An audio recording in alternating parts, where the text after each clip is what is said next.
આપણે ફિલ્મોરાની અંદર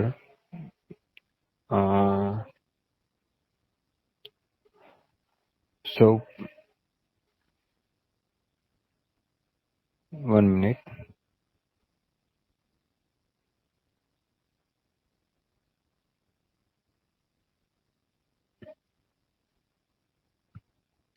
हाँ अपना डिस्प्ले पर जे देखाय છે ફિલ્મોરા એની અંદર સૌપ્રથમ આપણે ન્યૂ પ્રોજેક્ટ લેવાનો હોય છે 16.9 બાય બતાવે છે એ પ્રમાણેનો ન્યૂ પ્રોજેક્ટ ઉપર આપણે ઓકે કરીશું ઓકે કર્યા પછી પહેલા તો ફિલ્મોરા પાયરેટેડ વર્ઝન છે એટલે એને લાયસન્સથી એક્ટિવ કરવું પડશે એટલે જ્યારે બી તમે એક્સપોર્ટ આપશો ત્યારે લાયસન્સ કી બતાવે ત્યારે નેટ બંધ રાખવાની છે અને નેટ બંધ રાખી અને ત્યાર પછી ટેક્સ્ટ ફાઇલ જે બનાવેલી છે એમાંથી યુઝર આઈડી અને ઈમેલ આઈડી છે અને પાસવર્ડ છે એ નાખી અને ફિલ્મોરા એક્ટિવ કરશો એટલે કમ્પ્લીટલી એક્ટિવ થઈ જાય છે ત્યાર પછી નેટ કનેક્ટ કરશો તો કોઈ વાંધો નથી અને નેટ કનેક્ટ કર્યા પછી બધા જ ટાઇટલ્સ જે અહીંયા બતાવે છે બરોબર છે આ ટાઇટલ્સ એ ટાઇટલ બધા ટોટલી તમારા નેટ ઉપરથી ડાઉનલોડ પહેલાં સૌપ્રથમ કરી લેવા આ જે છે બધા ટાઇટલ છે બધા ડાઉનલોડ અહીંયા ક્લિક કરશો એટલે ડાઉનલોડ થઈ જશે ત્યાર પછી ટ્રાન્સમિશનની અંદર પણ એવું છે કે આ બધા અમુક છે એ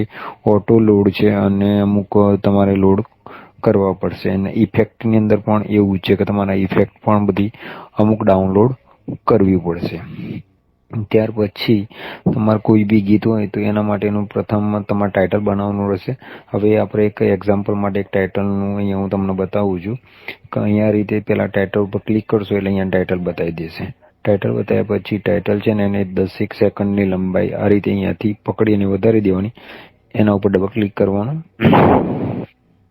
ડબલ ક્લિક કર્યા પછી એડવાન્સમાં જવાનું એડવાન્સમાં ગયા પછી અહીંયાથી મોટું કરી દેવાનું એટલે તમને કામ કરતો સારું ફાવે ત્યાર પછી અહીંયા જે યોર ટેક્સ બતાવે છે એ યોર ટેક્સની અંદર અહીંયા તમારો શું કહેવાય ગીતનું નામ લખી દેવાનું દાખલા તરીકે એ ફની ડાન્સ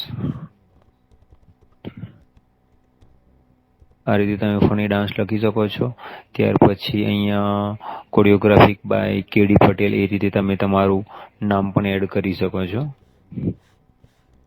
ઓકે અહીંયા હું સ્પીડ માટે આ રીતે કરી દઉં છું હવે તમારે બીજું કંઈક લખવું છે તો અહીંયા ટી પ્લસ બતાવે છે એના પર ક્લિક કરશો અને એને ડ્રેગ કરીને નીચે લાવવાનું અને અહીંયા દાખલા તરીકે વિશ્વનાથપુરા પ્રાથમિક શાળા એવું લખવું છે તો તમે એવી રીતે અહીંયા લખી શકો છો ત્યાર પછી તમારે જો વધારે કરવું હોય તો એડ તમે આ રીતે કરી શકો છો કે સ્ટાન્ડર્ડ 6 ધોરણ 6 બરોબર છે એ રીતે તમે બનાવી શકાય હવે આજે બન્યા પછી એની અંદર શું છે તો જે ફની ડાન્સ લખેલું છે બરોબર છે એના ફોન્ટ તમારે અહીંયાથી બદલાશે અને સાઇઝ પણ અહીંયાથી બદલાશે અહીંયાથી આ સેટિંગ કરી શકાશે ત્યાર પછી પ્રેઝન્ટમાં જઈ અને આ જે ફની ડાન્સ લખ્યું છે એના ઉપર અહીંયા આ કરશો એટલે આ રીતે તમારી ચેન્જ થશે આ પણ આ રીતે ચેન્જ કરાશે ઓકે ત્યાર પછી એ પતી ગયા પછી કસ્ટમાઇઝ છે એની અંદર આ જે તમે જે બનાવી છે એની અંદર પણ તમે અહીંયાથી આ રીતે ચેન્જ કરીને સુધારો વધારો થશે ત્યાર પછી એનિમેશન આવશે હવે એનિમેશનની અંદર શું છે તો આ જે તમે ટેક્સ આપી છે એ ટેક્સનું એનિમેશન છે ફોર એક્ઝામ્પલ આ કેડી પટેલ છે તો અહીંયા હું બતાવું છું તે રીતે કરશું એટલે અહીંયા રિફ્લેક્શન થશે ને એ જ્યારે વિડીયો ચાલશે ત્યારે એ રિફ્લેક્શન બતાવશે ઓકે ત્યાર પછી અહીંયા આ જે વિડીયો જે બેકગ્રાઉન્ડની અંદર આ જે ઇમેજ છે એનો પ્રેઝન્ટ વિડીયોસ અહીંયા બતાવેલો છે અને ક્યારે આ ચાલુ થશે ને ક્યારે બંધ થશે આ ફની ડાન્સની ટેક્સ છે એ અહીંયાથી સેટઅપ બતાવેલું છે હવે એને કેવી રીતે કરવાનું તો સૌપ્રથમ આપણે સ્ટાન્ડર્ડ 6 છે તો અહીંયાથી તમે એને નાનું કરી દેવાનું પકડીને આ રીતે પછી આટલું મૂકી દીધું તો અહીંયાથી પહેલું વિશ્વનાથપુરા છે તો પહેલું વિશ્વનાથપુરા સ્ટાર્ટ થશે જુઓ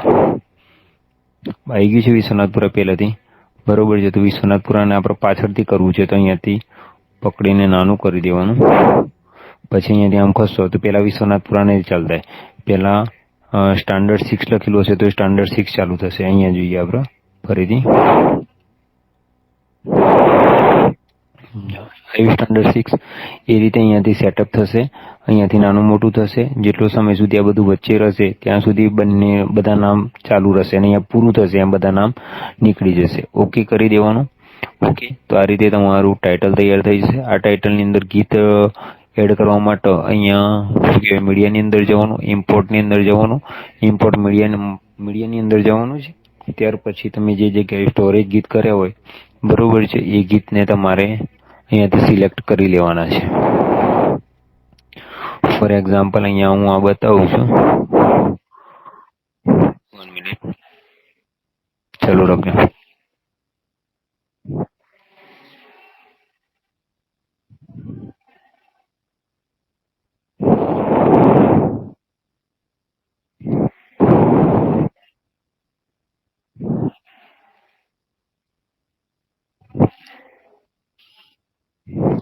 હા, અહીંયાથી દાખલા તરીકે આ ગીત લઈ લીધું છે. ઓકે, અહીંયા ક્લિક કરશો એટલે અહીંયા ગીત આવી જશે, ઇમ્પોર્ટ આવી જશે. ઇમ્પોર્ટ આવ્યા પછી અહીંયા ક્લિક કરશો એટલે અહીંયા ગીત આવી જશે. ઓકે, અહીંયાથી આ રીતે નાનું કરવાનું પહેલું બરોબર છે. પછી આ ગીત અહીંયાથી જે રીતે સેટ કરવું એ સેટ થશે. આનાથી તમારે કટ કરવું હોય તો આટલાથી ગીત આ છે એ તમે આ રીતે આમ અહીં જે જગ્યાએ જેને કટ કરવું હોય એના ઉપર અહીંયા ક્લિક કરી અને કટ કરશો એટલે એ કટ થઈ જશે. આને રાઈટ ક્લિક કરી અને ડિલીટ કરશો એટલે ડિલીટ થઈ જશે.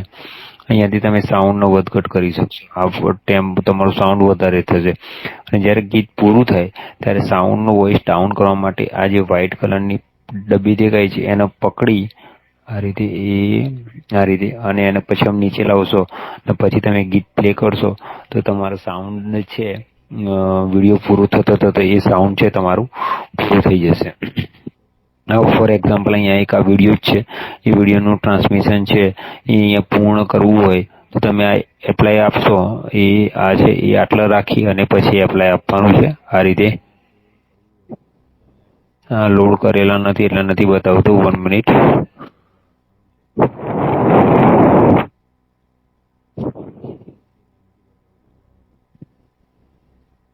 હા, આ વિડીયોમાં નથી બતાવતા.